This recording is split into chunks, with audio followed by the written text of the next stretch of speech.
Hey, welcome back to the Vinyl Village Garage. I am John. This is the Firebird Restoration Station. What you see here behind me is a 1969 Firebird convertible, which is going to be turned into a very nice TransAm clone. That is the goal here. Now, it doesn't look too bad here right behind me, but it has a lot of rust, a lot of damage even from collision. We're going to talk about what's the next step here. What do we need to do? What do we, obviously I got the thing all torn apart, sit up on jack stands, but what do we do next, or what do I do next? That's what I'm going to show you. Now, first things we're going to do, I want to give you a walk around and show you all the rust damage and collision damage this car has taken over the years. Then I'll explain to you how we get this thing prepped to start cutting and replacing panels. I'm not a huge believer in a lot of bracing. I do believe you need to tie the body together some, especially with a convertible, but for the most part, minimal or none. And the reason being, I'm going to show you, but this car here took a pretty solid hit in the right rear. If I brace this car up in current configuration, well, I'm going to show you that right rear quarter panel is a 1/2 inch to 3/4 inch lower. Then I'd be putting the car back together that way, and that would not be good. So my technique is a little different. I use a lot of measurements, points of reference, then I level the car body to the shop floor. My shop floor is not level. It is not a perfectly flat frame table or a piece of steel, but we can compensate for that. That's what I'm going to show you. We get the things prepped. So first things first, we'll give you a walk around and show you all the rust, get you a list of parts you need to order, and we'll go from there. All right, here's Project TransAm in all of its glory. Like I said, it doesn't look too bad from here. And even the passenger side is probably the nicer side of the car as for rust. Got a little spot right here. Bottom of the heater box there had a bunch of crud in it. It rotted out that lip. Pretty quick little repair patch. Won't take me that long. The rest of the firewall, though, in really nice shape. The bottom of the windshield, though, on the other hand, well, we're not so good. We've got some rust forming down there, so I'm going to replace the dash panel. So let's start making a list. Dash panel is part number 1. Then we'll come around here to the inside of the car. This is where it kind of gets ugly. The floor pan, not a problem, obviously. These are convertibles. They all did this little rust damage, so it needs a one-piece floor pan. Up here in the front, you'll see the toe board is rusted out, and even the brace here for the body mount is missing part of good. We get a big chunk of that too, so we're going to need those two pieces. The passenger side, on the other hand, it looks really nice. I might order this toe board just in case, but the bracing and everything else looks nice. Now the convertibles have this additional little panel here, the little U shape or the J shape here. The only convertibles have that. That piece looks to be in really nice shape. Going to clean it up and treat it, but the inner rocker panel here, there's just holes clean through this thing. It is just not good. So even the outer rocker panel is destroyed on this car. So I'm going to say we're going to do a full rocker panel here on the driver's side. So add that to our list. The doors appear to be pretty nice. Now the front corner of the door jamb here, that shouldn't be a big gaping hole right there. There's actually a panel they make. It comes about the door bolts down, and it also has that cage or the nut there for the fender to bolt to. So I'm going to order that panel, because this has to be cut off anyway to do a quarter panel, a rocker panel, I mean. So we're going to get this piece and the outer cowl panel. We got a hole right there. I'm going to just order one of these. They're about 20 to 30 bucks. I don't remember them being a whole lot. We're going to replace just that lower section. We're going to use it as a patch panel. So those are some of the pieces we're going to need. Now the convertible bracing underneath the floor pan, that looks kind of bad. There's my glasses. But they're actually in pretty nice shape. I'm going to salvage those and reuse those. Seat bases are going to salvage and reuse, save a few bucks. So we'll be getting the drill out and extracting those. So that's something we're going to need to do. Then we get back here to the back. The outer fender wells, or should I say the inner fender wells here, they're in really nice shape. These right here. And this is something else on a convertible. This top lip, as you can tell, is laid over. Coupes, you won't find that. It's like nice and perpendicular like this all the way. But convertible is they hammer this over from the factory for more clearance for the top. So FYI, doing these, you can bend that thing over.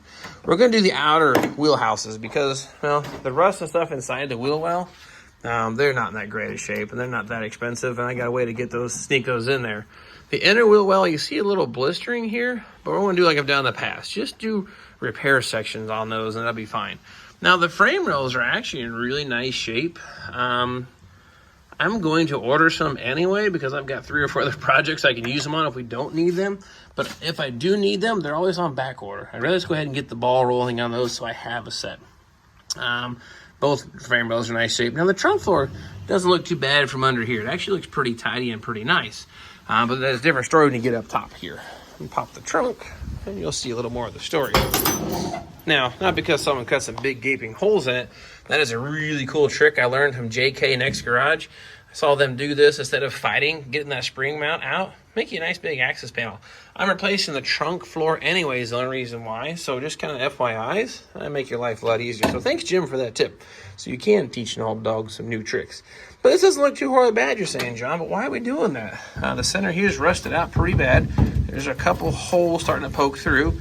But the biggest concern was over here on the sides. She's just rusting away. This has some kind of a steel plate put in here. Some kind of a patch. You can see the welds. So it's definitely covering up something bad. And I just didn't think it was worth it. We're going to build a super nice, clean TransAm convertible clone. And I don't want something like that in the car. And we're talking not that much money in comparison to the whole scheme of things. How much is a trunk pan really costing at this point? So we're going to put a trunk pan in it. Trunk drop-offs are rotted out, so those are bad. So go ahead. Each left, right trunk drop-off, one piece floor pan. And here's a little secret for you. OER brand, and I believe Sherman. There's a below this. You see these bolt holes? There's a plate for the mount. Mount 1, 2, 3, 4. That's for your vibration dampener cocktail shakers. If you buy one from OER, it has that plate already installed. They're about $300 for a pair of those. So if you're doing a convertible, make sure you get those plates or recycle the old ones. I'll show you more about that as we dig into the car a little deeper. Tail panel. She's twisted, rusted, busted, and sad.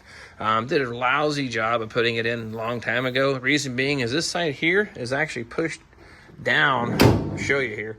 Pushed down and in some still. It doesn't even line up. Look at the trunk deck. We got a heck of a gap.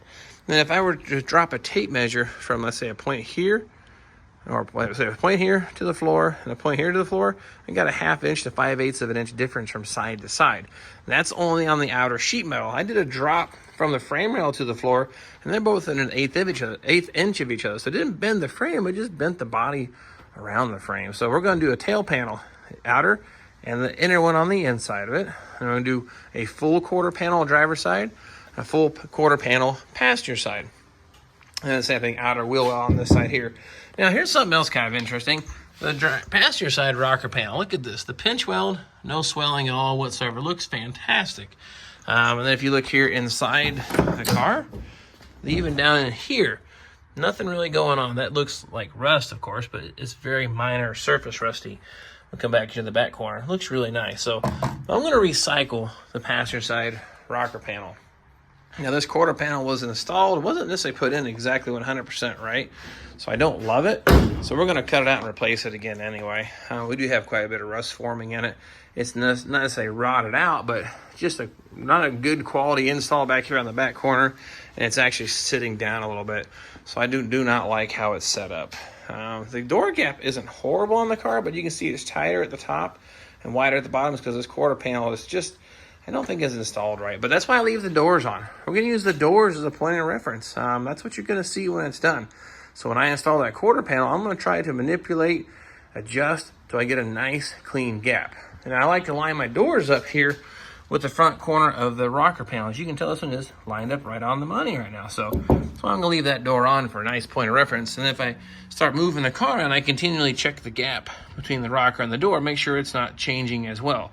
If it does, I know I've got some problems. All right, so now you see what we have to work with here. Got a lot of rust, got a lot of issues, going to need a lot of sheet metal, right? Well, I'm definitely committed to finishing this project and getting it all done. So the reason I'm saying it that way is if you're not 100% confident, don't buy all the parts at one time. Last thing you want to do is drop $4,000 on sheet metal, lose interest in the project, which I hope you never do, but it happens. And then you're super upside down in the car. But the reason I said that is I'm going to order everything on a bulk order. Anything that comes truck shipped, I'm going to try to order all at one time. So quarter panels, frame rails, floor pan, trunk floor, rear bumper, any oversized item, I'm going to try to combine, ship all of that together to save money because, you know, this stuff doesn't grow on trees. And a few more bucks besides offering to the guy delivering that stuff, you can put into the car and make sure a nicer final product. So what I've done, you make that list. I went into Classic Industries, entered in all these body panels and parts. They even give you a discount on the parts over a certain dollar amount, whatever. Their shipping was $950. The total came in pretty close to Summit Racing was the next place that I went. Their shipping was $250. The part price was a little bit more, but it kind of in the end, I think I saved like $300 or $400. I went to Fiber Central. I tried a few places. Now they're all within $300 to $400 tax and shipped to my door. I went with Summit Racing. One, they were a little bit cheaper, and two, here's the other thing to keep in mind, back-ordered items. Now, there's always a chance, even if you order it, could still pop up back order, but typically their inventory on the computer is pretty accurate. Summit had everything on hand. Classic Industries, driver's side rocker panel on back order for 2 to 3 months. I can't wait that long for this project. I want to get it done. I got more cars to build. The trunk floor, we talked about those convertible mounts for the vibration dampeners. I didn't want to use some other brands because I love AMD, but they don't include those pieces. I need those, or I have to cough up an additional $300 for those pieces. So I went with, like I said, Summit Racing this time. They had 90% of everything in stock minus one of the frame rails. Again, I may not even need it, or by the time I get to it, maybe it'll show up. That may be a chance, but everyone had the same problem. The frame rail was on back order. So not the end of the world. I kind of rambled on. So that's my little, that's a soapbox on ordering parts. If you're really seriously committed, try to order as much as you can, save that money on shipping. So what's next now after that? We've got an assessment, right? I threw it on jack stands and stripped the car apart, but we need to level this thing up to the garage floor. And I'm going to show you right now, that line on the rocker panel, these are both original rocker panels. That's the best point of reference that I can find to truing the body up to my shop floor, getting it leveled up. Now, the rocker panel has been replaced. Beware, it may be out of whack. The bottom pinch weld, I hesitate using that because I've seen deviations in the factory. There's a 3 layers of metal. Sometimes a 1/4 inch difference because they just didn't overlap right. So it's not necessarily the best point of reference. Same as the top side, off by an 1/8 inch or so.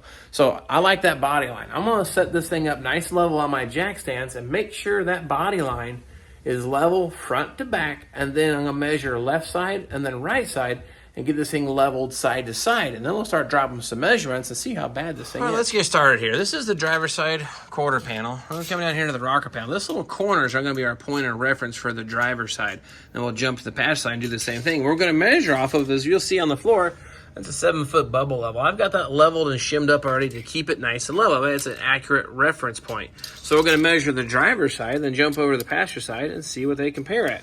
And it appears to be the driver's side is just under 17, the highest point of that rocker panel. So 17 or 16 and 7/8. Let's go jump to the passenger side. Now, if you come to this side here, this is the passenger side. It's actually the same height. So my rear jack stands, surprisingly, are good side to side as they sit. So I want to do the same thing here in the front. Now, I'm probably going to be the same thing. I don't think I have a whole lot of deviation side to side, but we'll go ahead and check it and see where we're at, and then do the same thing on the driver's side. Well, now this just got interesting. I was measuring rocker panel. I was getting about a 1/2 inch higher here on the passenger side. I'm not sure what I was doing wrong. So a greater point of reference would be where the body mounts to the firewall. So I measure from here down to my bubble level, and I've got a 1/2 inch difference from here to there. Now, we already know the rear jack stands are on the money, so that tells me this car body has a bit of a twist to it. That ought to be a fun mystery to figure out, so you better stay tuned and follow along and figure out how the heck we straighten this bad boy out, but I haven't had one that excessive. And this thing has had no signs of collision damage in the front. The subframe is immaculate. There's no buckling in the firewall. The fenders were original with rust, but I just don't understand what actually happened. So this thing's got a heck of a twist. So I'm hoping by the time I cut the floor pan, the driver's side rocker panel out, we'll be able to get this thing straightened back out. But can't say I've had to fight that before, so you better stay tuned and follow along, because this is going to be a new interesting challenge for me. I have no obvious signs of frame damage. The subframe is in immaculate shape on this car. The front fenders appear to have been the original ones. No major damage to those. So why is this thing a 1/2 inch off side to side in the front, but midway is right? So that'd be an exciting little episode to figure that one out. So I was going to show you how to set the body up before you start cutting it. So I'm not 100% sure what we're going to do. So that was the goal, was typically you get it, you're within an 1/8 inch, maybe a 1/4 inch, but a 1/2 inch is excessive. So I'm going to start cutting this car apart, get it leveled up, and then start welding it back together. Part of the reason that I just don't like messing with bracing, if I would have braced this whole thing up, I would have still been a 1/2 inch off side to side. Now, measurements are important. Now, a frame rail or jig or whatever to support the whole body probably would be ideal in this situation, but I'm going to see if we can't figure it out without it. It may come down to that I'm going to engineer one of those things up so I can get this thing straightened out. So anyway, I want to share something else with you here. When I say the word subscribe, look down there, you'll see it kind of highlights it. And when you hit it, it gives you a surprise. So if you haven't subscribed yet, hit that button and check it out. I'm not lying. It's kind of a cool effect they started doing here. And if you've already subscribed, a huge thank you. I don't ask people to subscribe typically at all. I kind of figure if I do a good job, this is the automatic thing, but I've learned it's okay to ask, and I want to see this channel grow, and I hope that you guys find what I'm sharing with you is useful and valuable. Like the project here, TransAm, just make a turn for I don't know, and we're going to figure it out, and we're going to get it fixed, and we're going to work it through, and you're going to see how it all comes back together here in the garage. So anyway, rambling on enough for this go around. I'm going to shut her down. I'm kind of hungry, a little bit tired. Do some thinking on what I'm going to do to get this thing straightened out. And then I'll come up with a plan, and I'm going to share it with you, and we'll get this thing going down the road nice and straight. So we'll get the camera back out here, and I hope to see you guys next time.